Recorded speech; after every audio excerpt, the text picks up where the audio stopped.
जो मनुष्य अपने जीवन को अपने अतीत या अपने भूतकाल के भरोसे जीते हैं, उन्हें श्री कृष्ण मार्गदर्शन देते हुए कहते हैं कि मनुष्य का जीवन ना तो उनके भूतकाल में है और ना ही भविष्य काल में है। मनुष्य के जीवन का असली सुख उसके वर्तमान काल में ही है। इसलिए हर मनुष्य को अपने वर्तमान के जीवन का पूरा आनंद लेना चाहिए और निस्वार्थ भाव से सत्य कर्म करते रहना चाहिए। श्री कृष्ण कहते हैं कि जिस प्रेम के रिश्ते में स्वार्थ, अहंकार या मतलब होता है, वह रिश्ता प्रेम का रिश्ता कभी नहीं कहला सकता, क्योंकि प्रेम के रिश्ता निस्वार्थ होता है।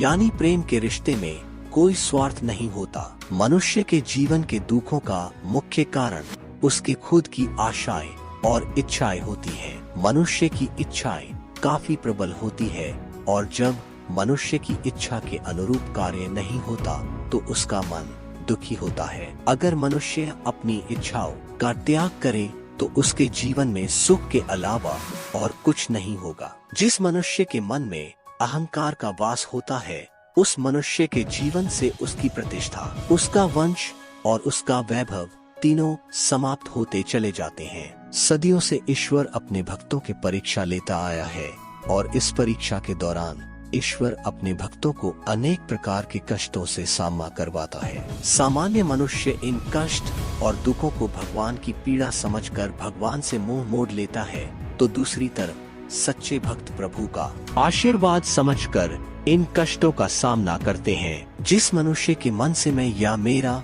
या अहंकार का भाव समाप्त हो जाता है और जिसके मन में सांसारिक मोह माया की लालसा समाप्त हो जाती है, वही मनुष्य अंत में परमात्मा की शरण को पलावित करता है। मनुष्य का क्रोध ही इस संसार में उसका सबसे बड़ा शत्रु होता है, क्योंकि जब भी मनुष्य क्रोध की अवस्था में होता है तब उसके मन में भ्रम का जन्म होता है और हमारा भ्रम हमारी बुद्धि का नाश कर देता है और हमारे बुद्धि का नाश होते हुए हमारा भी नाश होना निश्चित होता है। जब आपके जीवन के चारों ओर हताशा और निराशा हो, जब दुखों ने आपको हर जगह से घेर रखा हो, तब आप सच्चे मन से कृष्ण जी के नाम का दीपक जलाना और अपना सब हाल श्री कृष्ण को रुला देना। श्री कृष्ण स्वयं आपके सब दुख हरने आएंगे। श्री कृष्ण कहते हैं, जो मनुष्य आपकी कदर नहीं करता और ना ही आपका सम्मान करता है, ऐसे मनुष्य के साथ रहने से अच्छा है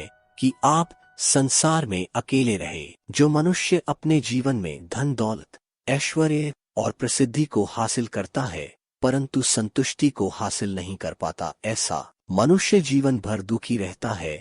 और जो मनुष्य थोड़े से संसाधन में भी संतुष्ट हो जाता है, वो मनुष्य जीवन भर सुखी रहता है। जो भी मनुष्य अपने जीवन के अंतिम समय में मेरा संस्मरण करते हुए अपने देह का त्याग करेगा, वो मनुष्य मेरी शरण में आता है और जीवन के वो माया से मुक्ति प्राप्त करके मोक्ष की प्राप्ति करता है। जो इंसान दूसरे इंसान के तकलीफ, मजबूरियां और दुखों को समझता है और जो इंसान मन का सच्चा होता है, उस इंसान को दोबारा जन्म नहीं लेना पड़ता और वो मोक्ष को प्राप्त होता है। मनुष्य को अपने जीवन में किए गए कर्मों के परिणाम से होने वाले फलों की प्राप्ति की चिंता को लेकर ग्रसित नहीं होना चाहिए। उसे तो बस सच्चे मन से सत्य कर्म करते रहना चाहिए। समय रहने पर ईश्वर उसे उसके कर्मों का फल जरूर देंगे।